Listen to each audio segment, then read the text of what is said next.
All right. First of all, let me say all praise to Yahweh, Ba'ashem Yahushai, Ba'ashem Rakah Kodash, double honors to the apostles and the elders of Great Millstone.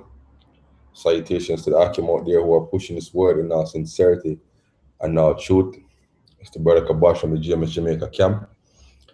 Just doing a response to this article that was released today. And the article was released on cheatsheet.com. And the title reads Avengers Endgame director Asian says Asian and queer heroes coming soon. Right, so it says with Avengers Endgame just around the corner, co-director Joe Russo sat down with interviewer Rajiv Masand to discuss the movie, careful to avoid spoiling and possible plot lines, the future of Marvel Cinematic Universe, and the upcoming projects he foresees now that Disney has acquired the rights to the X-Men franchise. It says with the recent releases of Black Panther and Captain Marvel, viewers saw an African American title and a female-led superhero respectively. Marvel fans are curious as to whether or not Marvel will continue to diversify its portfolio, as most of its leading characters are still straight white males, as we have yet to see an LGBT plus or an Asian character take on lead in a Marvel film. Right? It says Rajiv Masand asked Joe Russo, with Black Panther and Captain Marvel, the studio has made it very clear that you're committed toward diversity. It says, will we see that extend to an Asian superhero, to a queer superhero, right? Perhaps Joruso, without hesitation, told my son without question, and I think you'll see the answer to both of these very shortly. Both are in the works. Right? If you scroll down to the part where it talks about, it says gay character set to star in 2020's The Eternals. The Eternals movie is expected to hit theaters in 2020 and is rumored to have cast Angelina Jolie for one of the main characters. However, they are still speculative at this point.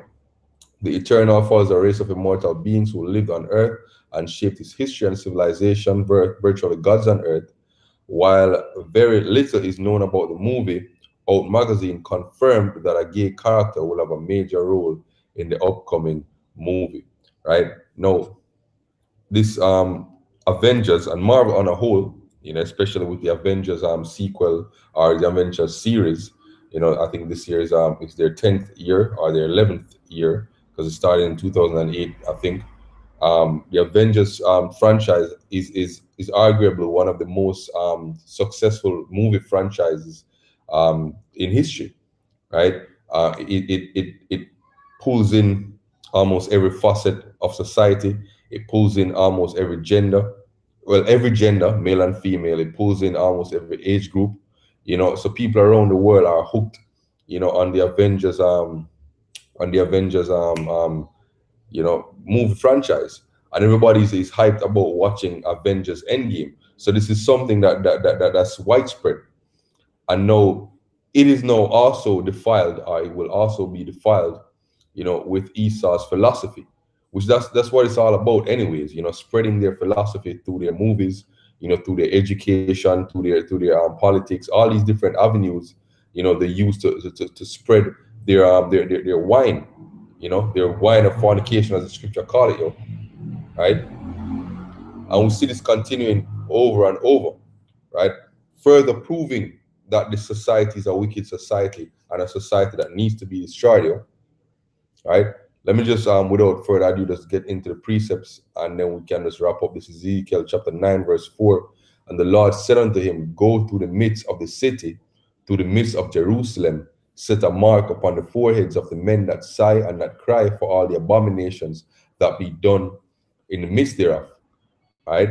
And go ye, and to the others he said in mine ear, go ye after him into the city and smite, let not your eyes spear, nor neither have ye pity. Because the thing is, once you get somebody hooked on something as powerful as a movie, right, and arguably, the majority of the earth, the majority of let's say the civilized earth, people who have access to movies and internet are hooked on the Marvel cinematic universe. So you have people hooked on this, craving your product, and then you will introduce homosexuality into that product, right?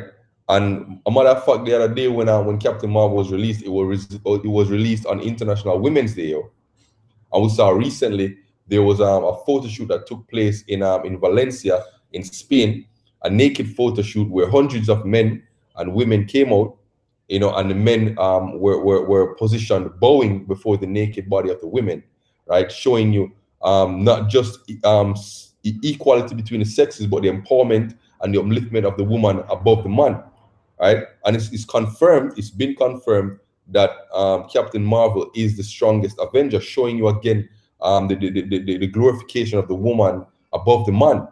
Now they have taken it a step further, saying that they will include, in an upcoming movie, the Eternals, which the Eternals is mimicking the angels pretty much, right? Saying that one of them will be a homosexual, or will be queer, as they like to call it, or they call it in the article, right? And that's gonna chop up a lot of people, because even people who are not homosexual, who are straight, right, they will have pleasure in this, right? And as the scripture said, it's not just them that do it that will be destroyed, but also them that have pleasure therein, right? As it say in Romans chapter 1, which you're trying to get, let's hope this website comes up. Let me just go and read Ezekiel in the meantime. Ezekiel chapter 9, verse 5, it says, "And to the others he said in my hearing, Go ye after him to the city, and smite, let not your eyes spare, neither have ye pity. Slay utterly old and young, both maids and little children, and women, but come not near any man upon whom is the mark, and begin at my sanctuary. Then they began at the ancient men which were before the house." Right? So everybody who had pleasure, in in what's going on in this world, would that be the upcoming moving that's about to come to pass, next year, if Lord willing next year comes, or any other form of homosexual entertainment, right? If you have pleasure in it, if you don't sigh and cry, then you're marked for death, you're marked for death. This is Romans chapter 1, and I'll start at verse 25. Let me start at verse 24. It says, "Wherefore Yahweh gave them up to uncleanness, to the lust of their own flesh, to dishonor their own bodies between themselves, who changed the truth of Yahweh into a lie, worshipped and served the creature more than the Creator, who is blessed forever. Amen. For this cause Yahweh gave them up to vile affections, for even their women did change the natural use into that which is against nature. And likewise, also the men, leaving the natural use of the woman, burned in their lust one toward another, men with men, working that which is unseemly, and receiving in themselves the recompense of their error, which was meet." Right? And if you read down to the judgment, verse 32, "Who knowing the judgment of God, that they which commit such things are worthy of death, not only do the same, but have pleasure in them that do them." Right? And a lot of people in the world are in danger of having pleasure. If they have already not been having pleasure in homosexual entertainment, they're even at more risk now, right? Because and you see it in other famous TV shows. It was in Seinfeld's. It's in Family Guy a lot. So you watch these things, you laugh and you enjoy it, right? And it doesn't bother you, right? So you have pleasure in them, right? Let me just get on to the next precept. This is Romans chapter 18, and I'll start at verse 3. It says, "For all the nations have drunken of the wine of the wrath of her fornication." Speaking about who? Speaking about Babylon, Mr. Babylon the Great, that woman, that harlot that sitteth upon the beast, which is NATO, right? "And the kings of the earth have committed fornication with her, and the merchants of the earth are what rich to the abundance of her delicacies." The wine of the wrath of her fornication is talking about her philosophy, homosexuality, democracy, do as thou will, all these different things, right?